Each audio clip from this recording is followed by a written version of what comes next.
Amma ba'd.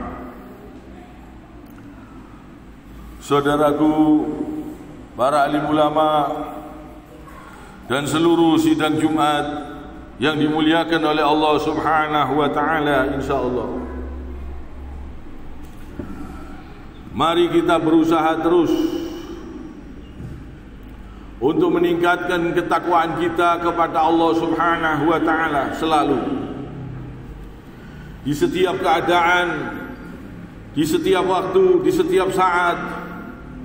Dan mari kita melihat petunjuk-petunjuk Allah Subhanahu wa taala yang ada di dalam Al-Quran dan hadis Nabi sallallahu alaihi wasallam. Karena ini adalah jalan menuju keselamatan yang sebenarnya, keselamatan yang hakiki, keselamatan sampai ke surganya Allah Subhanahu wa taala. Bukan keselamatan yang menipu, bukan keselamatan yang semu, bukan keselamatan sementara. Banyak orang-orang yang mencari, mempelajari ilmu bagaimana supaya selamat, tapi hanya keselamatan semu, tapi hanya keselamatan dunia, tapi hanya keselamatan yang menipu, keselamatan yang sementara. Kalau kita ingin selamat dengan yang sebenar-benarnya selamat, kita harus melihat petunjuk-petunjuk Allah Subhanahu wa taala yang ada di dalam Al-Quran, di dalam hadis Nabi sallallahu alaihi wasallam. Coba kita perhatikan. Nabi Adam alaihi salam habis berbuat dosa diturunkan ke bumi. Lantas Allah Subhanahu wa taala mengajarkan kalimat supaya diampuni dosanya, supaya selamat, bahkan keselamatan yang hakiki, supaya kembali ke surga lagi. Ini hanya ilmu dari Allah Subhanahu wa taala. Kalau keselamatan dunia, keselamatan yang menipu. Kalau keselamatan sampai ke surga, tidak ada ilmu yang bisa mempelajarinya kecuali wahyu, kecuali ilmu itu dari Allah Subhanahu wa taala. Kalau keselamatan sampai ke surga, tidak ada orang jenius yang bisa menyelamatkan manusia dari dunia ini sampai surga kecuali wahyu dari Allah Subhanahu wa taala. Al-Quran, hadis Nabi sallallahu alaihi wasallam. Kalau ilmu manusia, jangankan menyelamatkan sampai ke surga, keselamatan dunia saja belum tentu benar. Tapi kalau ilmu dari Allah Subhanahu wa taala diamalkan, selamat sampai di surga. Coba kita renungkan. Allah Subhanahu wa taala hanya mengajarkan kalimat-kalimat supaya Nabi Adam alaihissalam diampuni dosa-dosanya dan bisa kembali ke surga lagi. Kalimat. Kita kadang-kadang meremehkan kalimat. Kalimat-kalimat tasbih, kalimat-kalimat tahmid, tahlil, takbir yang betul-betul kita amalkan sesuai dengan contoh dari baginda Rasul sallallahu alaihi wasallam. Bahkan doa Nabi Adam alaihi salam diajarkan doa. Kita diajarkan banyak doa. Di Al-Quran banyak doa. Di dalam hadis banyak doa diajarkan oleh Nabi sallallahu alaihi wasallam. Kadang-kadang kita mencari doa-doa yang tidak diajarkan oleh baginda Rasul sallallahu alaihi wasallam. Kadang-kadang kita mencari doa-doa yang tidak pernah diajarkan oleh Allah Subhanahu wa taala. Padahal Allah yang lebih tahu bagaimana supaya selamat sampai ke surga. Diberi amalan-amalan. Ini di dalam surat Al-Baqarah ayat 37. Allah Subhanahu wa taala berfirman, A'udzu billahi minasyaitonir rajim. Fatalaqa Adamu min rabbih kalimatin fataba alaihi innahu huwat tawwabur rahim. Kemudian Nabi Adam menerima beberapa kalimat dari Tuhannya. Lalu dia pun Allah menerima tobatnya. Sungguh Allah Maha penerima tobat, Maha penyayang. Jadi Allah Subhanahu wa taala menerima tobat. Allah Subhanahu wa taala mengajarkan kalimat yang dibaca, doa-doa yang diajarkan di dalam Al-Qur'an, di dalam hadis Nabi. Ini lebih banyak lagi, lengkap. Doa segala macam ada. Kalau kita amalkan, kita istiqomah, kita betul-betul mengerjakan perintah-perintah Allah Subhanahu wa taala, hidup kita tenang, tentram, tidak akan takut, tidak akan khawatir dengan kematian. Kalau kita betul-betul mengamalkan, mengerjakan perintah-perintah Allah Subhanahu wa taala ini. Coba kita renungkan. Allah Subhanahu wa taala ini menurunkan firman-Nya ini untuk kebahagiaan manusia, untuk menyelamatkan manusia supaya selamat, supaya bisa kembali ke surga lagi. Bukan selamat di dunia saja. Doa-doa ini luar biasa. Kalimat-kalimat yang keluar dari mulut kita ini, kalau diampuni oleh Allah doa-doa tersebut, luar biasa. Keselamatan sampai ke akhirat. Coba kita renungkan. Kadang-kadang kita meremehkan, kadang-kadang kita mencari keselamatan dengan cara-cara yang tidak diajarkan oleh Allah Subhanahu wa taala. Kadang-kadang perintah-perintah Allah kita selisihi. Kita kadang-kadang tidak mau mengerjakan perintah Allah sesuai yang diajarkan Nabi Shallallahu Alaihi Wasallam. Padahal perintah-perintah Allah yang diajarkan oleh Rasulullah Shallallahu Alaihi Wasallam sesuai tuntunan, ini bisa menyelamatkan kita. Bahkan orang yang merapatkan soft saja, Allah bersolawat kepada orang-orang yang merapatkan soft. Allah dan malaikatnya bersolawat kepada orang-orang yang merapatkan soft dan mengisi tempat-tempat kosong, celah-celah kosong. Coba bayangkan, kita ini kadang kepingin selamat, tapi kadang kita menyelisihi ajaran Nabi. Kita ingin selamat, tapi kita tidak mau kadang-kadang mengikuti Al-Quran dan hadis, mengikuti pemahaman Rasulullah Shallallahu Alaihi Wasallam yang sebenarnya. Ini jalan kita supaya kita selamat. Dan Allah Subhanahu wa taala berfirman, "Qul nahbitu minha jami'an fa imma yatiyannakum minni hudan faman tabi'a hudaya fala khaufun 'alaihim wala hum yahzanun." Kami berfirman, jadi Allah mengatakan kepada Nabi Adam, turunlah kamu semua dari surga. Kemudian jadi Nabi Adam dan Hawa, turunlah kamu semua dari surga.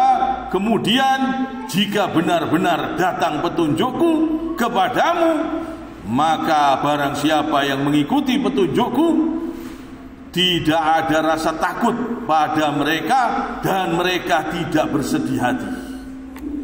Jadi di zaman seperti ini, kalau kita mengikuti petunjuk-petunjuk Allah Subhanahu wa taala, insya Allah hidup kita tenang. Kita tidak akan bersedih hati. Doa-doa itu kalau bisa dibaca, diamalkan, kalau bisa maknanya diresapi dalam hati. Terus dikerjakan amalan-amalan, perintah-perintah Allah, sholat tahajud, puasa sunnah, Senin, Kemis, terus sholat 5 waktu tepat waktunya, perintah-perintah Allah, semuanya ini bermanfaat yang luar biasa. Coba kita renungkan. Tiap waktu sholat kita ngambil wudhu. Wudhu itu bukan membersihkan tangan saja, bahkan telinga, hidung dimasukin air. Coba kita bayangkan, ajarannya siapa ini kalau tidak ajarannya Rasulullah Shallallahu Alaihi Wasallam? Coba kita renungkan. Hidung ini dimasuki air, disedot yang benar sampai terasa. Ini baru masuk airnya di hidung terus keluar. Ini ajarannya siapa? Kalau orang tidak mengerti Islam, orang-orang kafir, tidak pernah hidungnya dimasuki air. Mungkin mandi hanya sekedar mandi, hidung tidak mungkin dimasukin air. Ini ajaran Nabi. Wudhu hidung dimasukin air, kotoran keluar sampai kerasa nyeng di kepala. Itu luar biasa manfaatnya, membersihkan kotoran-kotoran di hidung. Coba kalau orang itu tidak mengerti Islam, tidak pernah hidungnya dibersihkan, mungkin 1 tahun yang dibersihkan penampilan badan luar saja, hidung kotor. Orang-orang kafir ini kotor. Kalau kita taati, kita ikuti perintah Allah 5 waktu, kita sudah bersihkan badan, tangan, apalagi mau ke masjid, mandi. Bukan cuma tangan yang dibersihkan. Perintah Allah ini betul-betul menyelamatkan manusia. Betul-betul banyak manfaatnya. Sampai telinga-telinga pun dimasukin. Kalau telinga ini dibersihkan. Tapi kalau hidung disuruh menghirup, dihirup sampai kerasa nyeng, itu luar biasa.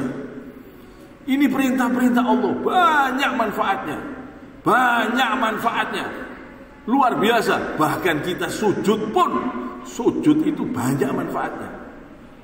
Coba kita lihat, kalau orang tidak pernah sujud, peredaran darah ke otak kurang lancar. Orang Islam ini kalau 5 waktu dia sujud, apalagi sujudnya tumanina, tidak cepet-cepetan, sujud ini melancarkan peredaran darah di otak.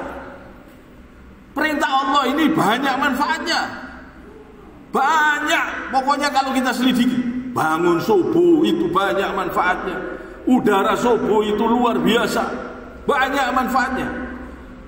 Kita 5 waktu diperintah, suruh sujud, suruh rukuk, gerakkan tangan, datang ke langkahkan kaki, datang ke masjid.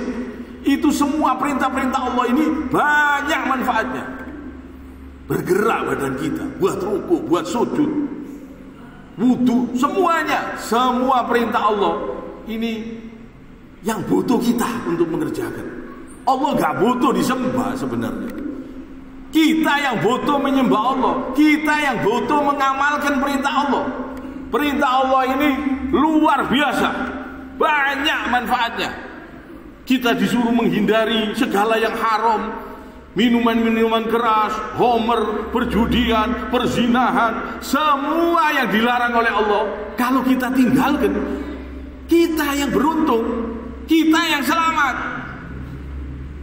Kalau kita kerjakan perintah-perintah Allah ini, kita yang beruntung. Kalau kita ngamalkan perintah-perintah Allah dan yang dilarang kita jauhi, kita yang selamat, kita yang beruntung.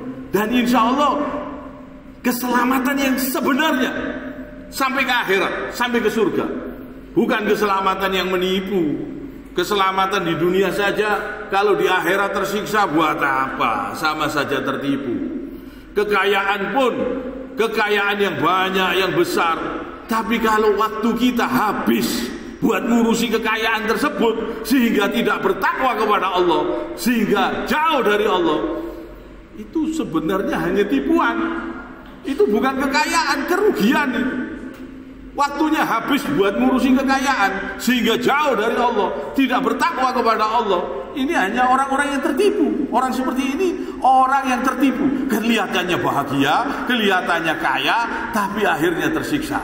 Kita ini diajari oleh Nabi, diajari oleh Allah Subhanahu wa Ta'ala. Al-Quran ini coba direnungkan, dibaca dan diamalkan, sudah lengkap. Untuk kesehatan sudah lengkap, bisa nyehatkan badan manusia insya Allah. Bukan lagi kesehatan penyakit, satu penyakit, bukan. Segala penyakit insya Allah terhindar, kecuali yang sudah ditentukan oleh Allah. Kalau sudah waktunya, memang Allah izinkan untuk meninggal dengan sakit, ya sudah takdirnya. Jadi apa yang diperintahkan oleh Allah Subhanahu wa Ta'ala ini betul-betul bermanfaat. Kalau kita amalkan, kalau kita kerjakan, kita yang beruntung. Doa-doa, kita amalkan, kita baca, kita resapi maknanya. Ini mendatangkan ketenangan, mendatangkan ampunan, mendatangkan keselamatan. Kalau kita amalkan zikir, kalimat-kalimat ini Nabi Adam alaihissalam diturunkan dari surga, diajarkan kalimat. Coba kadang-kadang kita meremehkan kalimat-kalimat yang keluar dari lidah kita. Selamat kita, insya Allah. Kalau lidah ini kita gunakan di jalan Allah dengan kalimat-kalimat yang indah, bacaan-bacaan Al-Quran itu obat. Al-Quran itu petunjuk, Al-Quran itu obat dan rahmat bagi orang yang beriman, bagi orang yang yakin. Kalau orang itu percaya kepada Allah, jadi obat ini. Al-Quran ini, semua perintahnya jadi obat. Dan ini petunjuk. Dan ini apa yang dilarang oleh Allah juga semuanya bermanfaat untuk manusia, untuk kebahagiaan manusia, supaya hidup tertib, teratur di jalan Allah Subhanahu wa taala. Kadang-kadang kita mengikuti aturan-aturan yang lain sehingga menyelisihi Al-Quran, sehingga menyelisihi hadis Nabi. Ini jangan sampai, supaya kita lebih perhatian kepada kitabullah, Al-Quran dan hadis Nabi sallallahu alaihi wasallam. Kiranya sampai di sini. Subhanakallahumma bihamdik, asyhadu an la ilaha illa anta, astaghfiruka wa atubu ilaik.